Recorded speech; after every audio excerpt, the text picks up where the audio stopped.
Bonjour toutes et tous, nous voici réunis pour un temps de partage dans la divine volonté. Continuons notre cheminement avec Luisa Picaretta, avec Jésus, dans les textes du premier tome, afin que chacun puisse avancer au fur et à mesure dans la divine volonté.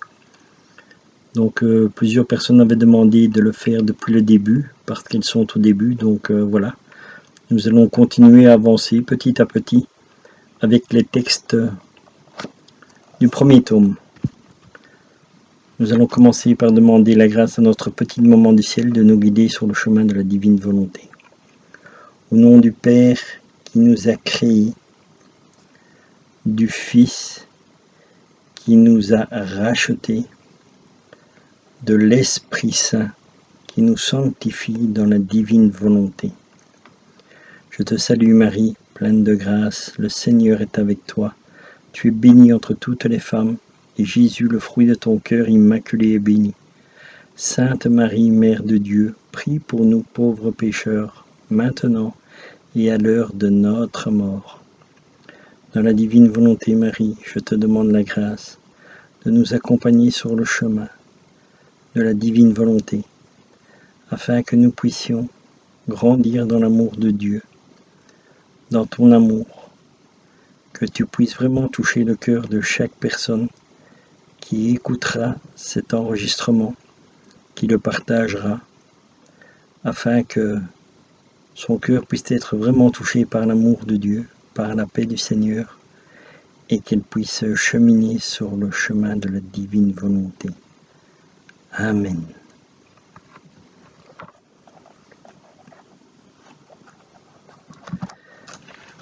Alors, nous étions arrivés à la page 21. La créature doit garder son regard fixé sur Jésus et n'agir qu'avec lui et que pour lui.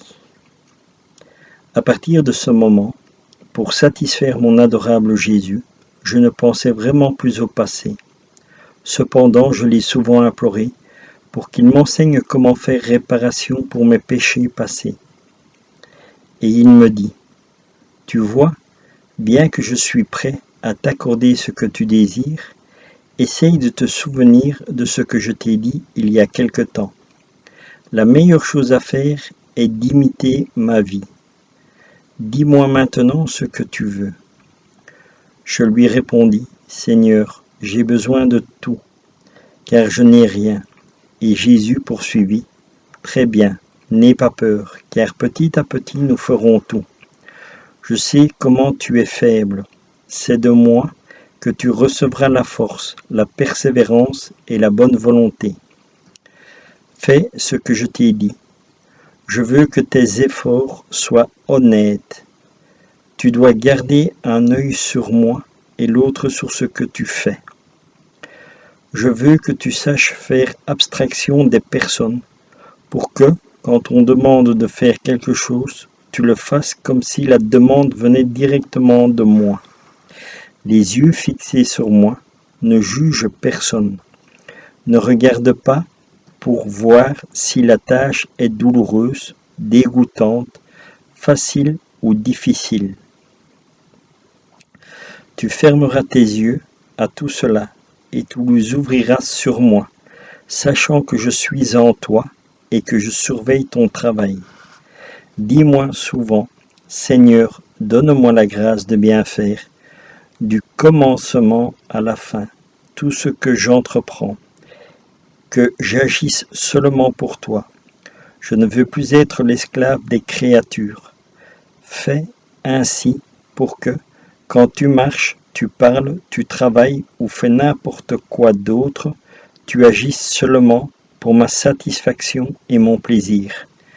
Quand tu subis des contradictions ou reçois des blessures, je veux que tu aies les yeux fixés sur moi et que tu crois que tout cela vient de moi et non pas des créatures.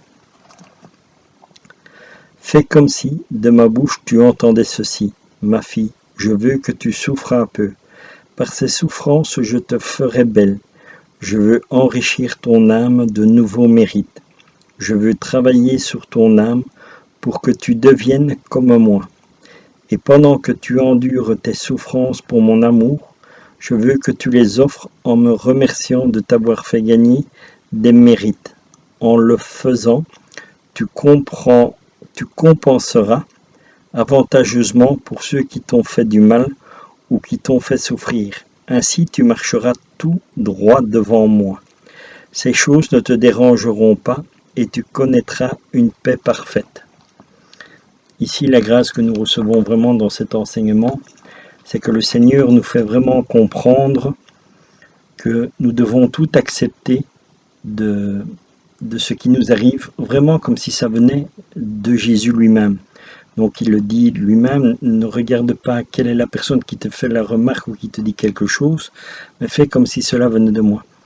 Et c'est quelque chose que je peux partager aussi avec vous, c'est quelque chose que moi j'ai eu très très difficile à vivre personnellement, parce que j'ai un caractère assez, on va dire, assez dominant, et je n'acceptais pas les remarques des personnes et toutes ces histoires-là.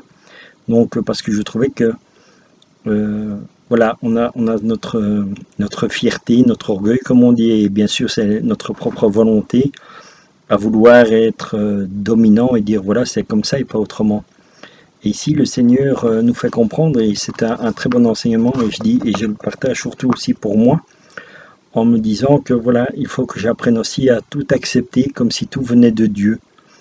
Et c'est vrai que c'est quelque chose qui est très très difficile à vivre, mais voilà, avec la grâce du Seigneur dans la divine volonté, vraiment, euh, demandons aussi à la Vierge Marie, bien sûr, de nous aider à accepter cela, parce que le meilleur exemple que nous pouvons avoir, c'est bien sûr notre petite maman du ciel qui nous dit toujours, si tu veux être mon enfant, réellement, fais ce que je faisais. Et qu'est-ce que la Vierge Marie, elle faisait? Elle se taisait et elle gardait tout dans son cœur. Donc voilà, dans ce petit texte d'enseignement, je pense que c'est la meilleure chose que nous pouvons comprendre et apprendre, c'est vraiment l'humilité de, comme on dit, de ravaler notre fierté à nous et de dire voilà Seigneur, d'accord, c'est toi qui parles à travers cette personne, donc même si c'est difficile à comprendre et tout ça, voilà, je fais comme si c'était toi qui me parlais et je l'accepte.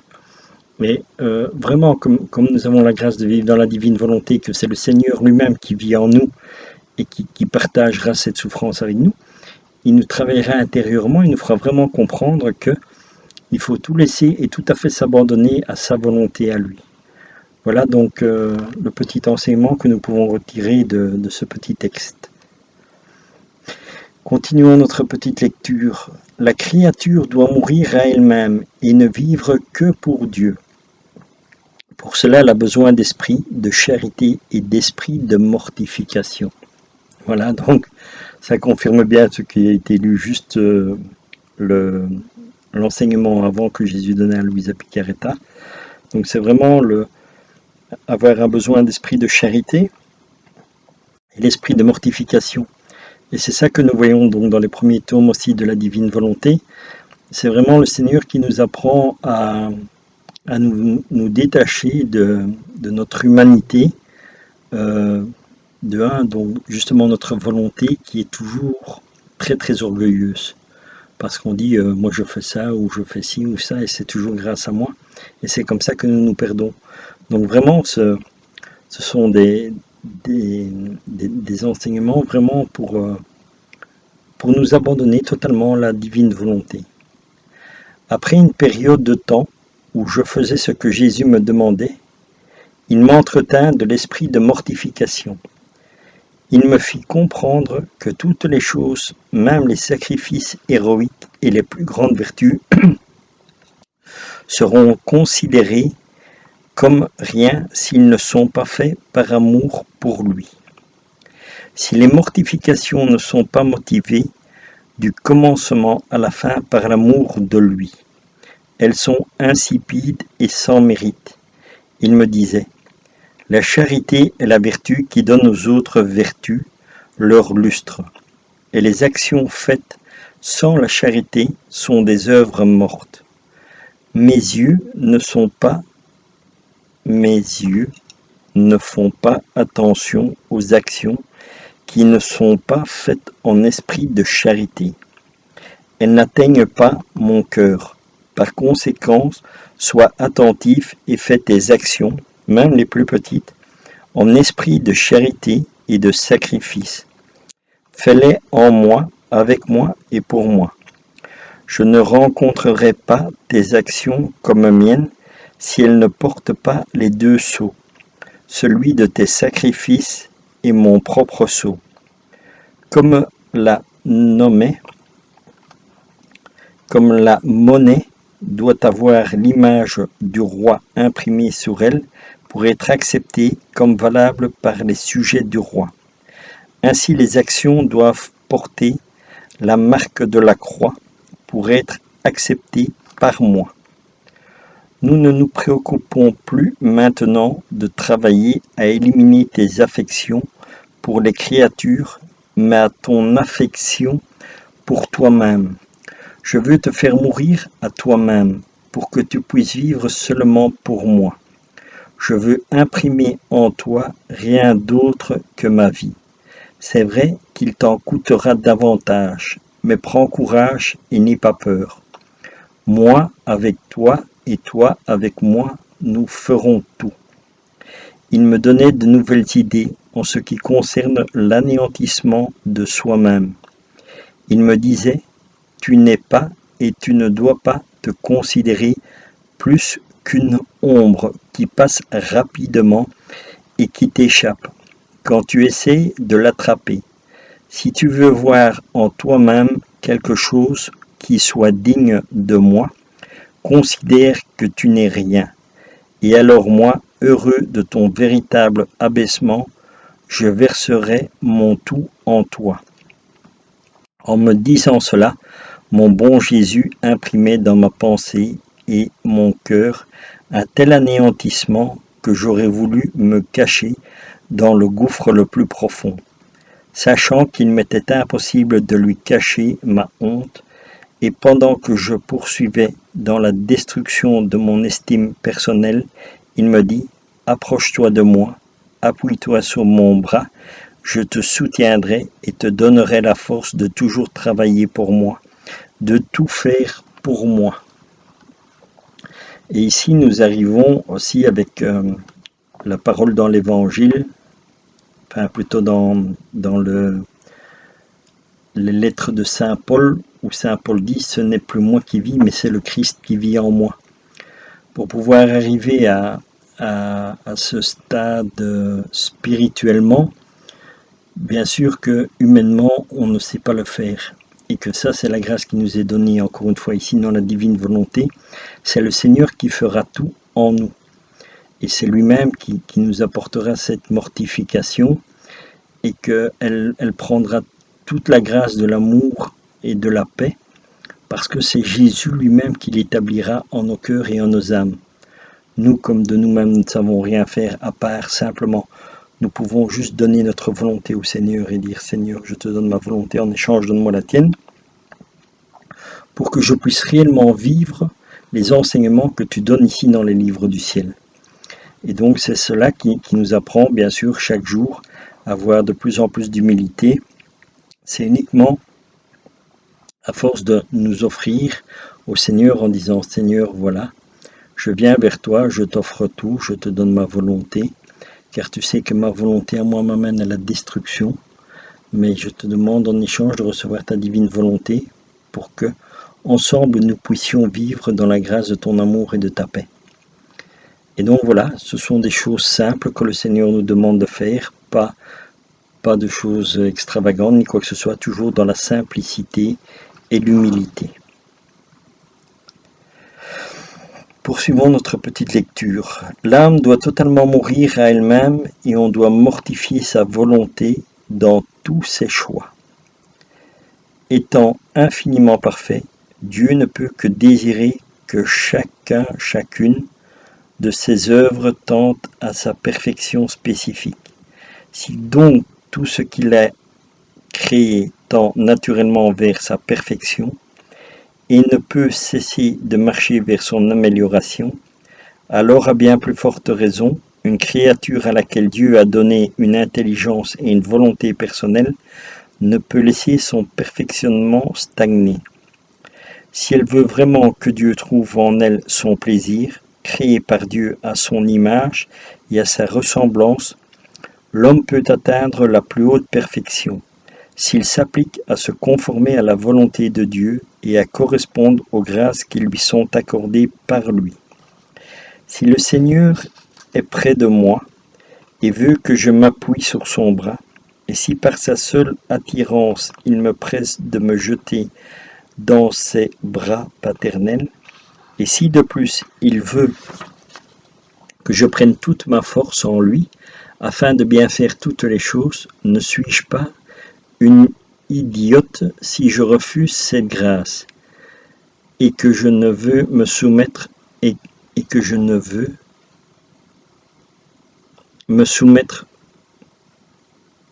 si je refuse cette grâce et que je ne me soumets pas à sa divine volonté. C'est pourquoi, moi, plus que toute autre créature, je crois qu'il est de mon devoir de toujours suivre mon adorable Jésus, lui qui me dit « Par toi-même tu es aveugle, mais n'aie pas peur, ma lumière maintenant, plus que jamais sera ton guide.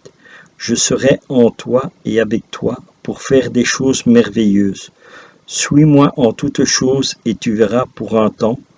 Je me placerai devant toi comme un miroir, et tout ce que tu auras à faire sera de me regarder, de m'imiter et de ne pas me perdre de vue.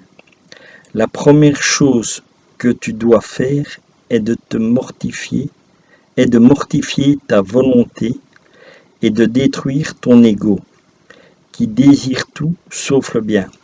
Ta volonté doit être sacrifiée devant moi, pour que ma volonté et la tienne ne fassent qu'un. Es-tu satisfaite de cela? Alors prépare-toi à des interdits de ma part, tout particulièrement par rapport aux créatures. Comme le vent fait bouger les pétales de la fleur, qui laisse ainsi voir le fruit minuscule qui se développe, ainsi est notre volonté, départie de son expression personnelle, comme me l'a dit Jésus. Et quand viennent les mises en garde, je dois me conformer. Par exemple, si je ne me levais pas immédiatement à mon réveil le matin, j'entendais intérieurement sa voix me dire « Tu te reposais confortablement pendant que je n'avais pas de lit, mais plutôt ma croix.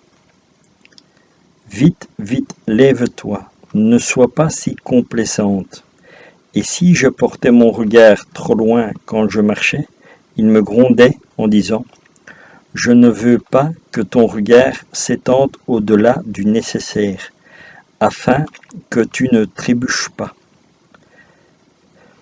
Si je me trouvais dans la campagne entouré de plantes, d'arbres et de fleurs variées, il me disait « J'ai tout créé par amour pour toi, et toi par amour de moi. Refuse-toi ce plaisir. » Si à l'église je fixais mon regard sur les décorations sacrées, il me réprimait en disant « Quel délice y a-t-il pour toi à part moi ?» Si en travaillant j'étais assise confortablement, il me disait « Tu es trop confortable, tu ne considères pas que ma vie en fut une de souffrance continuelle ?» Et vivement, pour le satisfaire, je m'assoyais seulement sur la moitié de la chaise. Si je travaillais lentement et paresseusement, il me disait « Dépêche-toi et viens vite, demeure avec moi en prière. » Occasionnellement, il m'assignait un travail à faire dans un temps donné, et je me mettais à l'œuvre pour lui plaire. Quand je venais pas à bout de ma besogne, je lui demandais de l'aide. Plusieurs fois, il m'aidait en faisant le travail avec moi, afin que je sois libre plus tôt. Généralement pas pour me divertir, mais pour avoir plus de temps pour la prière. Il arrivait parfois que par moi-même ou avec lui, le travail qui devait m'occuper toute la journée était terminé en peu de temps. Il m'attirait alors vers la prière et me tenait complètement absorbé par la contemplation de nombreuses grâces accordées par lui aux créatures.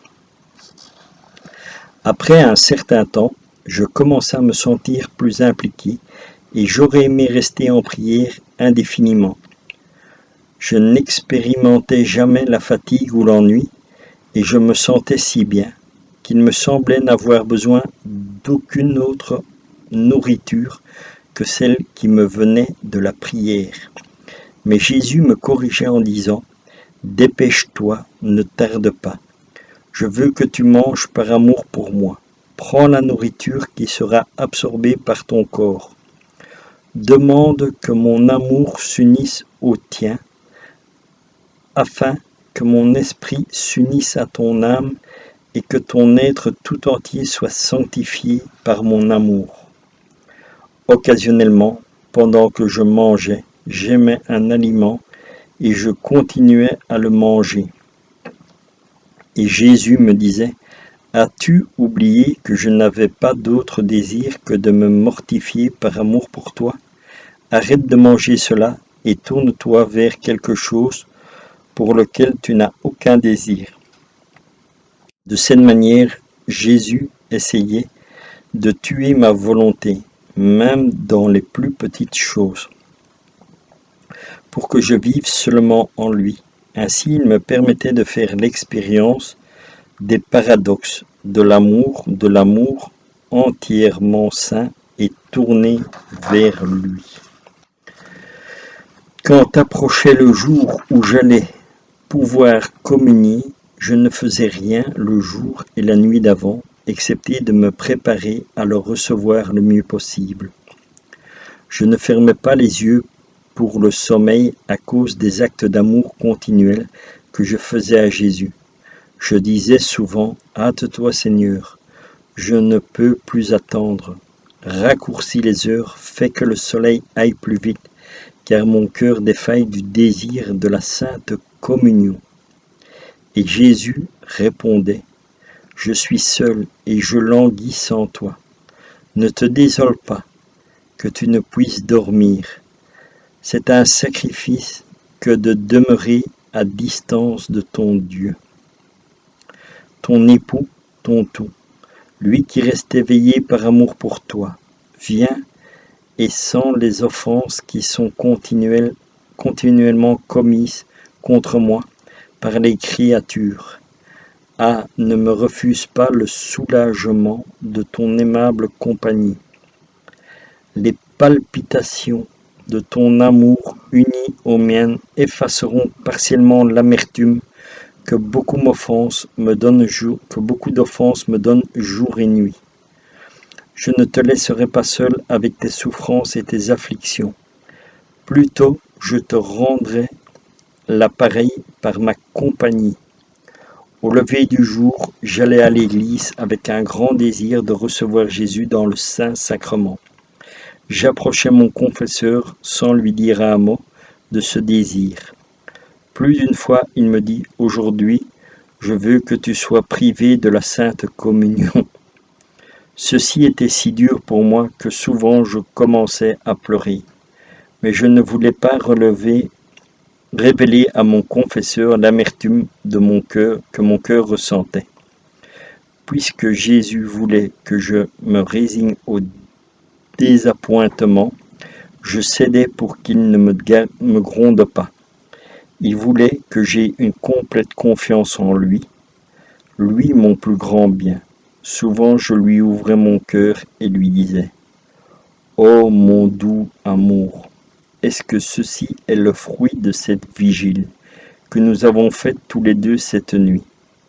Qui aurait pu imaginer qu'après tant d'attentes et de désirs, j'aurais à me passer de toi? Je sais bien que je dois t'obéir en tout, mais dis-moi, mon bon Jésus, puis-je rester sans toi? Qui me donnera la force qui me manque présentement? Est-ce que j'aurai le courage et la force de quitter l'église sans t'amener à la maison avec moi? Je ne sais pourtant que faire d'autre. Mais toi, ô mon Jésus, si tu le désires, tu peux remédier à tout ça. Une fois, pendant que je parlais ainsi, j'ai ressenti une chaleur inhabituelle en moi. Ensuite, une flamme d'amour fut allumée en moi, et j'entendis sa voix me dire intérieurement, « Sois calme, je suis déjà dans ton cœur. Pour quelle raison es-tu effrayé? Ne sois pas triste, je veux moi-même sécher tes larmes. Pauvre petite, c'est vrai, tu ne pourrais pas vivre sans moi, n'est-ce pas? » Je m'émerveillais à ces paroles de Jésus et du travail qu'il accomplissait en moi, anéantissant à l'intérieur de moi-même. Je me tournai vers mon Jésus et lui dis, « Si je n'avais pas été aussi méchante, tu n'aurais pas inspiré à mon confesseur de me rebuter, comme il l'a fait. » Et j'implorai Jésus de ne pas permettre de tels paradoxes, car sans lui, je ne pouvais pas m'empêcher de mal faire, et je ferais nombre d'étourderies, parce que Jésus veut rendre mon âme amoureuse et l'amener à souffrir par amour. Il m'a conduite à me plonger dans l'océan infini de sa passion. Qu'est-ce que tout ce texte peut nous apprendre? Si nous faisons attention et nous réfléchissons un petit peu, le Seigneur nous fait vraiment comprendre que nous devons nous détacher de tout et nous centrer sur lui. Et ce qu'il veut nous faire comprendre aussi à travers ce texte, c'est vraiment que il vit en permanence en nous. Jésus est toujours dans notre cœur. Il est toujours avec nous. Il nous parle. Il nous dit qu'il nous aime. Il nous apporte la paix. On ne s'en rend pas compte parce que nous sommes tellement agités avec tout ce qui se passe autour de nous, avec tout ce qui se passe dans le monde, et nous oublions. Nous oublions vraiment que Jésus vit en nous, et depuis le début, en fait, il vit en nous, puisqu'il nous a créés. Nous sommes créés à l'image de Dieu. Nous sommes des âmes que Dieu a créées, et nous sommes sortis de Dieu. Et quand nous sommes sortis de Dieu, en chaque âme, nous avons Dieu. Puisque Dieu dit, tu es fait à mon image. Et si nous sommes faits à l'image de Dieu, nous avons Dieu en nous, et Dieu vit en nous.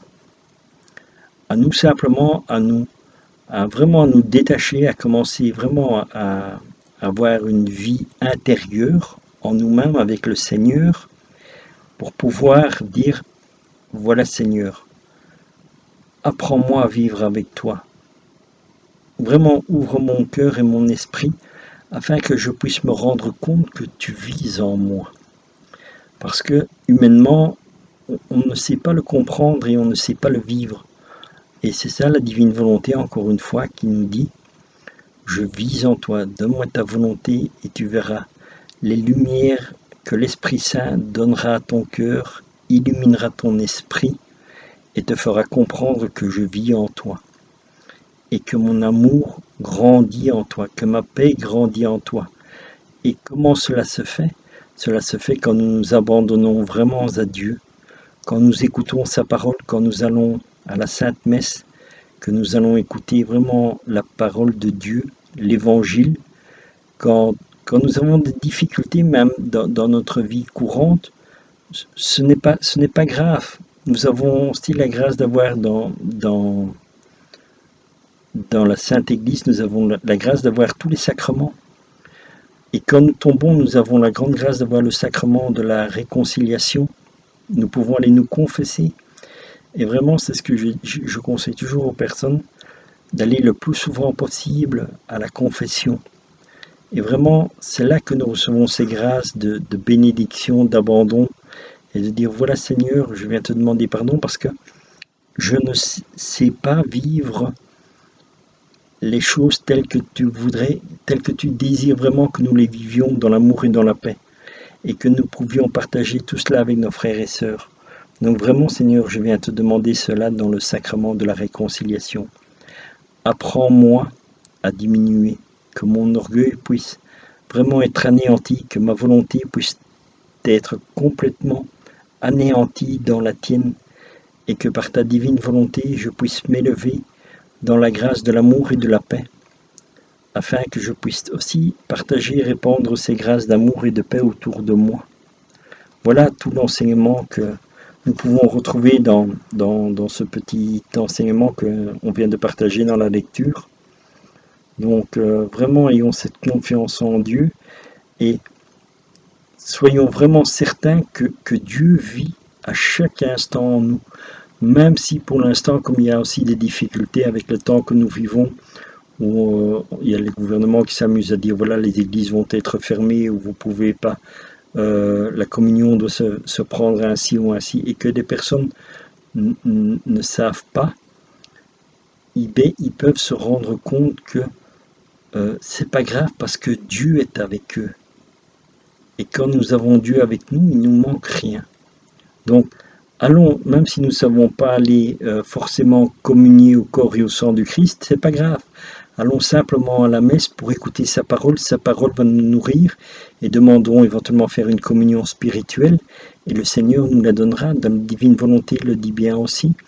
Demandez que je me communie moi-même à vous dans la divine volonté. Donc voilà. Donc vraiment, partout le Seigneur nous dit, ne t'inquiète pas, je vis en toi, je suis avec toi. Et confiance, et avançons ensemble.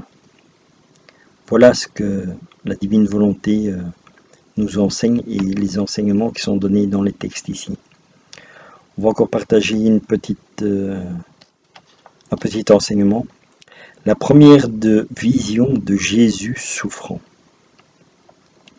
Un jour après la Sainte Communion, Jésus, tout amour, me donna tant d'affection que je m'émerveillai et lui dis : « Jésus, pourquoi tant de tendresse envers moi, moi si méchante et si incapable de répondre à ton amour ? Sachant que je dois t'aimer de retour, j'ai peur que tu me laisses à cause de mon indifférence. Cependant, je te vois plutôt toute bonté et me pressant sur toi plus que jamais. » Alors, aimablement comme toujours, il me dit : « Ma bien-aimée, les choses du passé n'ont rien fait de plus que de te préparer un peu. Maintenant, j'en viens au travail. Je veux que ton cœur soit disposé à entrer dans l'immense océan de mon atroce passion. Si bien que quand tu auras vraiment compris l'intensité de mes souffrances, tu puisses comprendre l'amour qui me conduisait quand je souffrais pour toi. Dis-toi ceci : quel est celui qui a tant souffert pour moi ? Et que suis-je moi, si vile créature ? Et tu ne repousseras pas les blessures et les peines de la passion que tu souffriras par amour pour moi. Enflammé par l'amour, ton âme acceptera la croix que j'ai préparée pour toi. Quand tu considéreras tout ce que moi, ton professeur, j'ai souffert pour toi, ta souffrance te semblera une ombre. Elle te semblera douce et tu atteindras un point où tu ne pourras plus vivre sans souffrance. » À ces mots, je me sentis plus désireuse de souffrir. Néanmoins, ma nature tremblait à la pensée des souffrances que j'aurais à endurer. Aussi j'ai prié Jésus de me donner assez de force et de courage et de me faire expérimenter l'amour à travers les souffrances auxquelles il m'appelait. Par cette requête, je n'ai pas voulu l'offenser, ni tirer parti du grand pourvoyeur de dons qu'il est. Mais Jésus, dans tout son amour et sa douceur, poursuivit ainsi : « Ma chère, ceci va de soi. Si une personne qui entreprend quelque chose ne ressent pas un transport d'amour pour ce qu'elle entreprend, elle ne peut être motivée pour accomplir son travail. D'autre part, ceux qui entreprennent quelque chose de mauvaise foi, même s'ils l'achèvent, ne recevront pas ma récompense. Quant à toi, pour tomber en amour avec ma passion, tu dois avant tout considérer calmement et dans la méditation tout ce que j'ai enduré pour toi, afin que ton jugement se conforme au mien, que tu ne ménages rien par amour pour l'aimer. Ainsi, encouragé par Jésus, je commençai à méditer sur sa passion, ce qui fit beaucoup de bien à mon âme.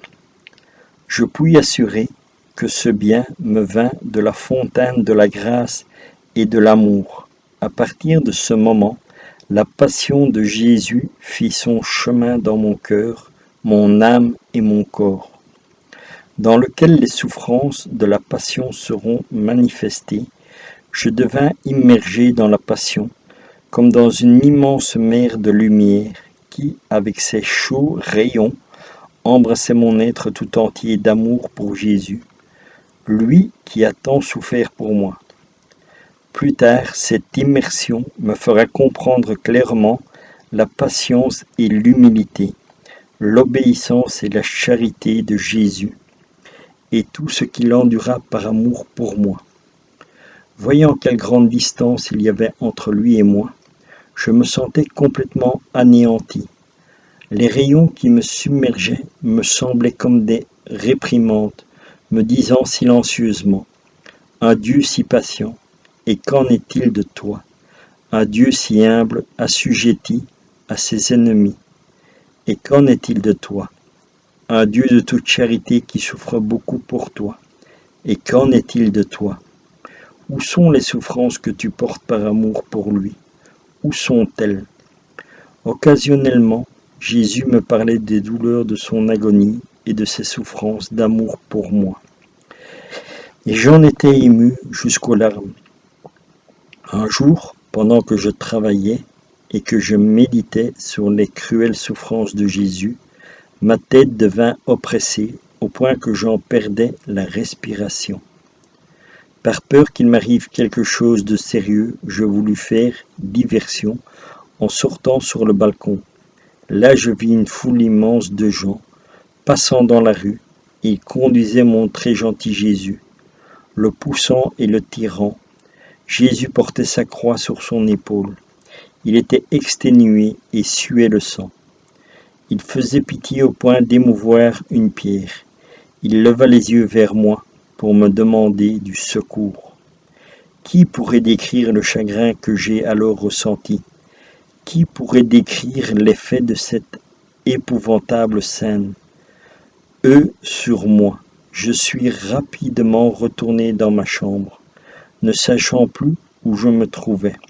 Mon cœur était brisé de douleur et j'ai commencé à pleurer en me disant « Comment tu souffres, mon bon Jésus?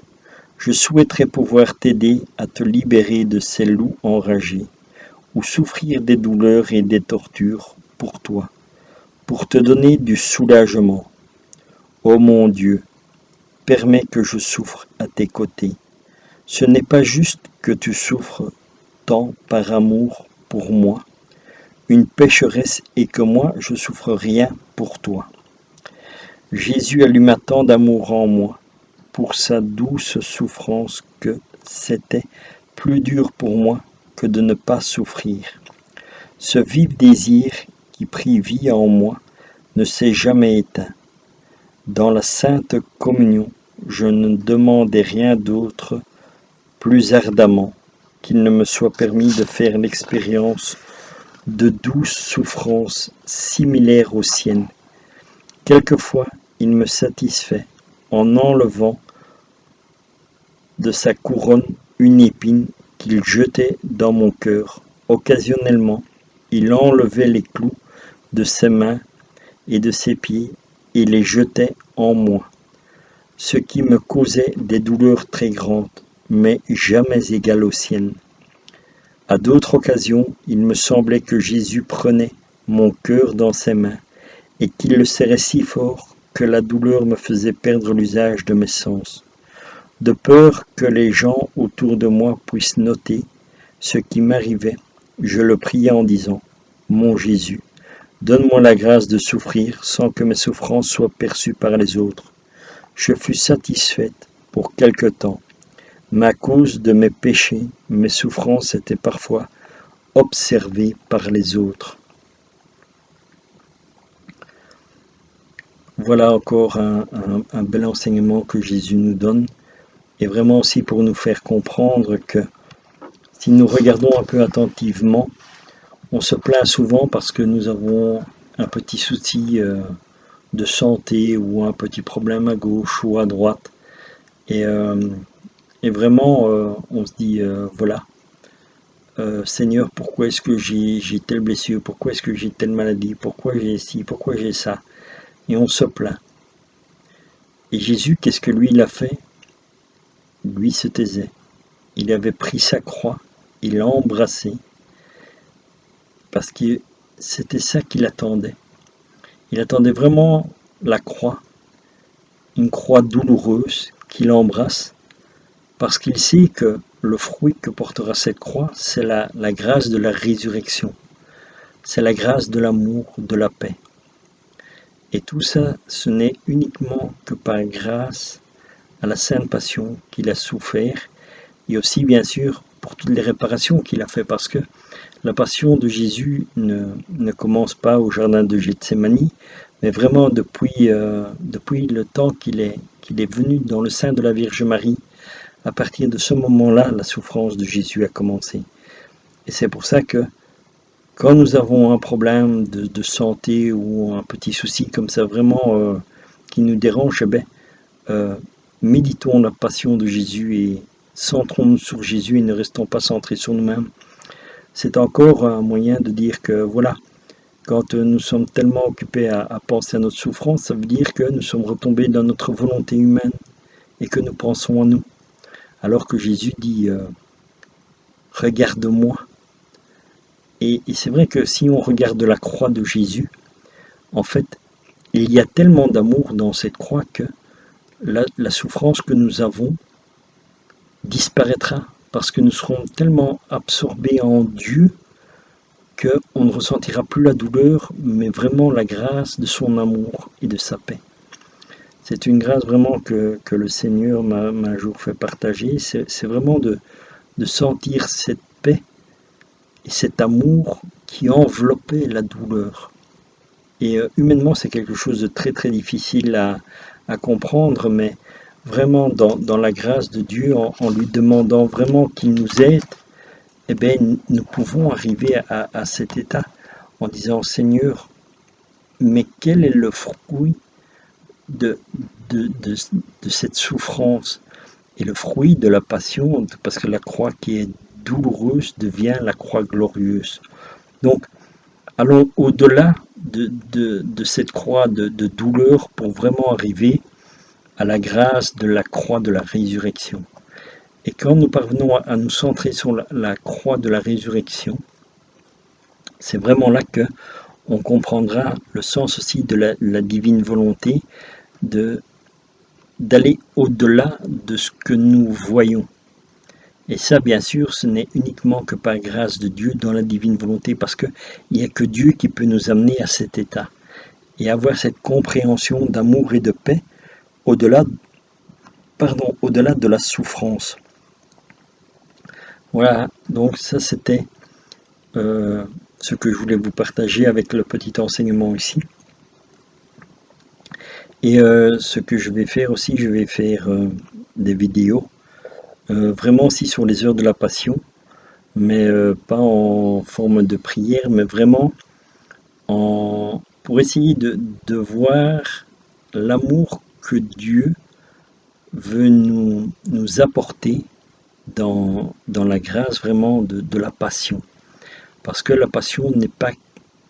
Nous la voyons vraiment dans la souffrance, mais essayons d'aller vraiment voir au-delà de la souffrance pour vraiment trouver cet amour que Dieu veut nous faire partager. Et c'est pour ça que donc les vidéos que je vais faire dans la divine volonté avec la grâce de Dieu, bien sûr, c'est de pouvoir voir comment est-ce que nous pouvons mettre les heures de la passion, mais dans notre vie de tous les jours. Voir quel est le lien qui est entre la les heures de la passion et la vie que nous vivons à chaque instant. Parce que tout ce qui est dans le livre du ciel, en fait, euh, n'est pas quelque chose de mystique, mais quelque chose qui nous permet de nous trouver dans notre vie de chaque jour, à chaque instant, quoi. Donc voilà, ça c'est aussi des vidéos que je partagerai avec vous au fur et à mesure que le Seigneur veuille le faire dans la divine volonté. Et voilà, parce que bien sûr, si c'est moi qui l'ai fait de moi-même, bien sûr, ça n'a aucun intérêt à être fait.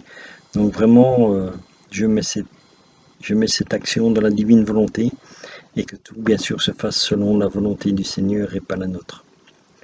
Je vous propose de terminer ce petit temps de partage par une petite prière, en action de grâce, bien sûr, pour remercier le Seigneur de toutes les grâces que nous avons reçues durant ce temps de partage, de lecture dans le livre du ciel, et bien sûr de demander au Seigneur de continuer à nous éclairer dans la divine volonté, afin qu'un jour nous puissions être auprès de lui dans la gloire et vraiment dans la grâce de son amour et de sa paix. Au nom du Père qui nous a créés, du Fils qui nous a rachetés, de l'Esprit Saint qui nous sanctifie dans la divine volonté. Notre Père qui es aux cieux, que ton nom soit sanctifié, que ton règne vienne, que ta très sainte volonté soit faite sur la terre comme au ciel. Donne-nous aujourd'hui notre pain de ce jour. Pardonne-nous nos offenses, Seigneur, comme nous pardonnons à ceux qui nous ont offensés. Et ne nous laisse pas entrer en tentation, mais délivre-nous du malin. Seigneur, je te rends grâce pour toutes les grâces que nous avons reçues dans ce temps de partage de la divine volonté, dans les enseignements que nous avons reçus de toi, dans les grâces d'amour et de paix que tu as déposées dans le cœur de chacun. Merci Seigneur pour tout. Nous te rendons grâce dans la divine volonté. Amen.